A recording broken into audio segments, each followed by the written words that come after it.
এখানে যে অনশনকারীরা রয়েছেন তাদের শারীরিক অবস্থা বেশ উদ্বেগজনক। দুপুরবেলা আমাদের একটি টিম গিয়ে অলরেডি একবার চেক আপ করে গিয়েছিল, তারপর এখন আমরা দ্বিতীয়বার গেলাম। সবারই প্রেশার অনেকটাই কম, জিভ শুকিয়ে মানে ডিহাইড্রেশনের যা যা লক্ষণ আর কি সেটা রয়েছে, ডিহাইড্রেশনটা রয়েছে। বিপি যথেষ্ট কম, ইউরিন শেষ হয়েছে অনেকক্ষণ আগে, এরকম মানে যেগুলো আস্তে আস্তে ডিহাইড্রেশন বা কিডনি ইনজুরির দিকে ইন্ডিকেট করে সেই জিনিসগুলো আমরা দেখতে পাচ্ছি মেডিকেলি। এটা একটা বিষয়। দ্বিতীয় বিষয় হচ্ছে যে জায়গাটায় ওনারা রয়েছেন সেখানে একদমই লাইট ফ্যান একদমই ইনঅ্যাডিকুয়েট, দুটো ছোট স্ট্যান্ড ফ্যান রয়েছে, সেটা মানে একদমই ইনঅ্যাডিকুয়েট, ভেন্টিলেশন একদম নেই, লাইট একদম নেই।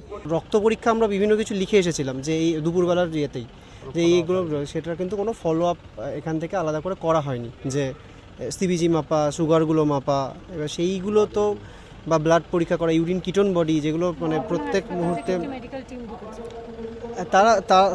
তাদের সাথে আমাদের কথা হলো। তারা প্রথমে এসে বললো যে তাদের পাঠানো হয়েছে যারা অনশনকারীদের দেখার জন্য নয়, যারা বাকিরা আটকে রয়েছেন এই অফিসে তাদের দেখার জন্য, এরকম কোনো যাই হোক তারা অনশনকারীদেরও এখন দেখতে গেছে, কিন্তু খুব ইকুইপমেন্টস নিয়ে তারা এসেছে এখনই নয়। ডাউনলোড করুন এই সময় অ্যাপ iOS ও অ্যান্ড্রয়েডের জন্য।